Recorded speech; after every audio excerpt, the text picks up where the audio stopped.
Disney Pixar Storybook collection. Let's see which Disney Pixar friend we're visiting today.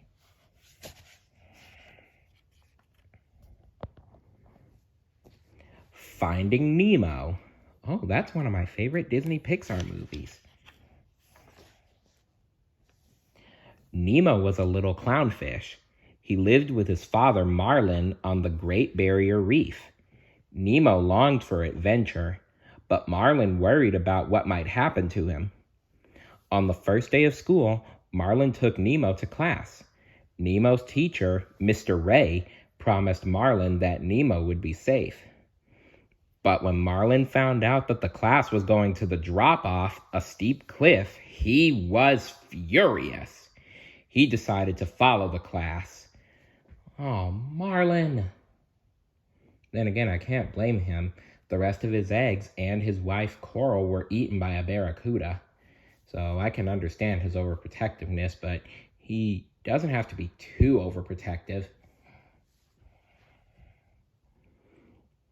At the drop-off, Nemo and his new friends dared one another to swim out and touch a dive boat. Just then, Marlin showed up. "You think you can do these things, but you just can't," he told Nemo. Nemo wanted to prove his dad wrong. He swam to the boat and hit it with his fin. But as he swam back, a diver appeared behind him. Uh-oh. The diver pulled out a net and scooped up Nemo. Then he took the little clownfish back to his boat. As he sped off, he accidentally knocked the scuba mask into the water. Marlin chased after Nemo, but he wasn't fast enough. Yeah, clownfishes don't swim very fast.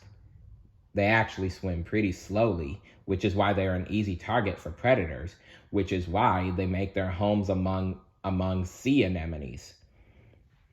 And they're immune to the stings of the anemones. Anyway, has anybody seen a boat? He asked any fish who would listen.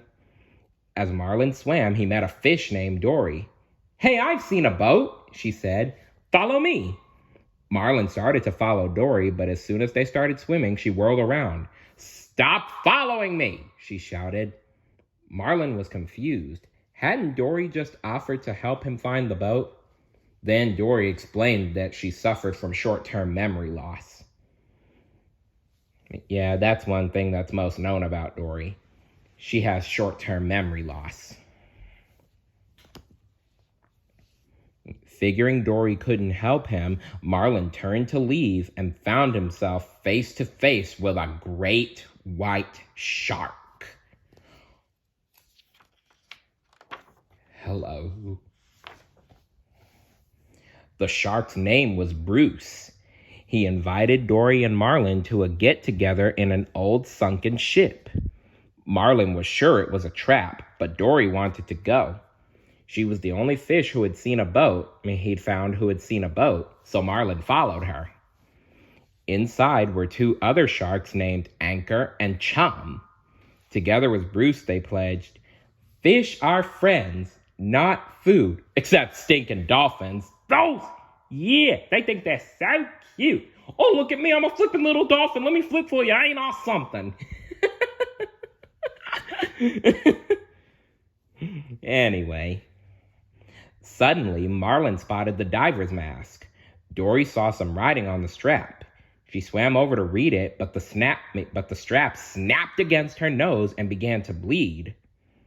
Smelling blood, Bruce decided that he wanted to eat Marlin and Dory after all. Yeah, and Anchor and Chum are trying to stop him.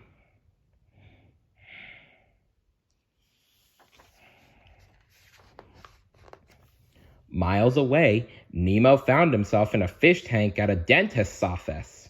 The other fish called themselves the Tank Gang. Their leader was a fish named Gil. The Tank Gang passed the time watching the dentist work and talking to their pelican friend, Nigel. Nemo wanted to go home more than anything, but the dentist had other plans. He was going to give Nemo to his niece, Darla. Oh no, not Darla. The tank gang warned Nemo that Darla's fish never lived for very long. Yeah, they don't survive because she keeps on shaking the bag. Seriously, that girl is a fish killer. I mean, she had been given a fish named Chuckles last year, and he didn't survive. Because, according to Gurgle, she wouldn't stop shaking the bag. Nemo's new friends didn't want him to get hurt. They had to find a way to escape.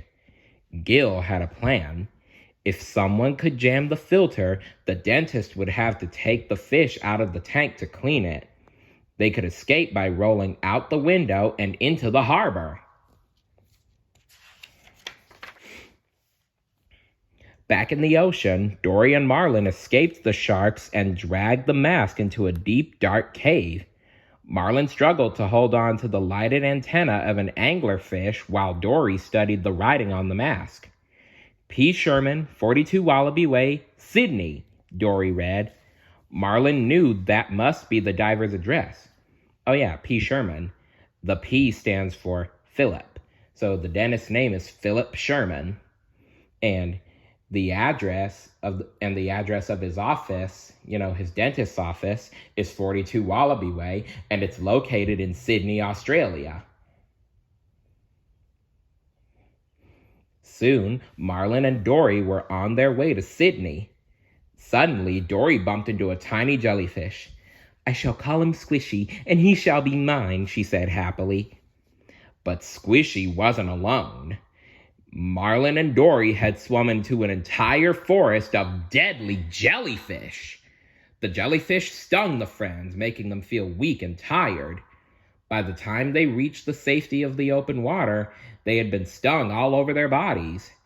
Holding on to the injured Dory, Marlin fell asleep.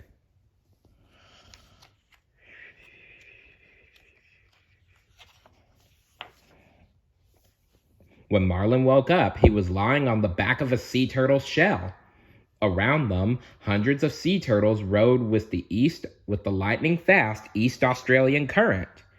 While Dory played hide and seek with a young turtle named Squirt, Marlin told the turtles about his search for Nemo. Squirt told the story to a lobster, who told it to a dolphin. Soon, Marlin's story spread all the way to Sydney, where Nigel heard it. Nigel sped off to the dentist's office. "Your dad's been fighting the entire ocean looking for you," he told Nemo, "and word is he's headed this way, right now, to Sydney." "Really?" Nemo asked. He couldn't believe his dad was so adventurous. Marlin was risking everything to save him. What a good father he is, isn't he?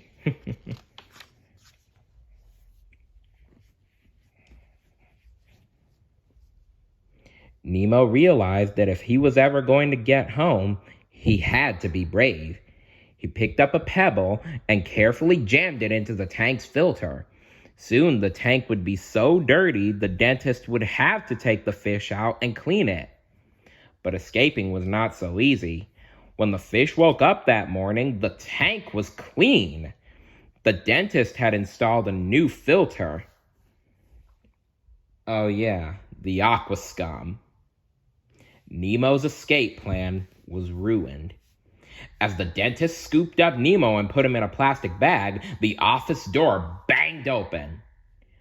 Darla had arrived. Uh-oh. But when the dentist looked inside the plastic bag, Nemo was floating belly up. Nemo winked at his friends. He was pretending to be dead. Oh, I see. He was doing it to get flushed down the toilet, because according to Gil, all drains lead to the ocean. Meanwhile, outside Sydney, Marlin and Dory had met Nigel. The pelican flew them straight to the dentist's office. When Marlin saw Nemo floating lifelessly in the bag, he thought his son was dead.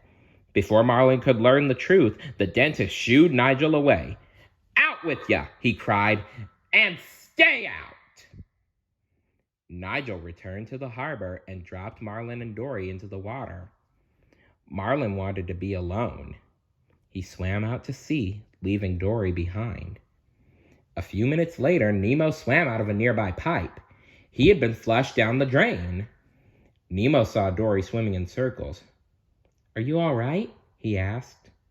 "I'm Nemo." "You're Nemo!" Dory cried, hugging him happily. Nemo and Dory raced after Marlin. "Daddy!" Nemo called out. Marlin couldn't believe it. Nemo was alive after all.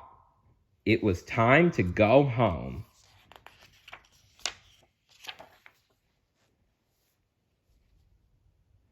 Several weeks later, Nemo was back home and ready for school.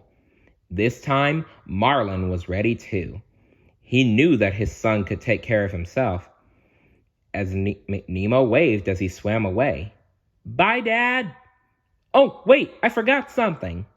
He swam back and hugged Marlin. "Love you, Dad." Marlin smiled. "I love you too, son," he said. "Now go have an adventure."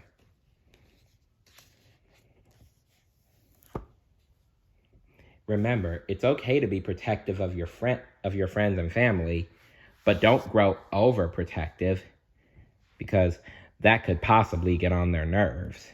And also, adventure doesn't have to involve you going anywhere. Life is an adventure on its own. See you later. Bye.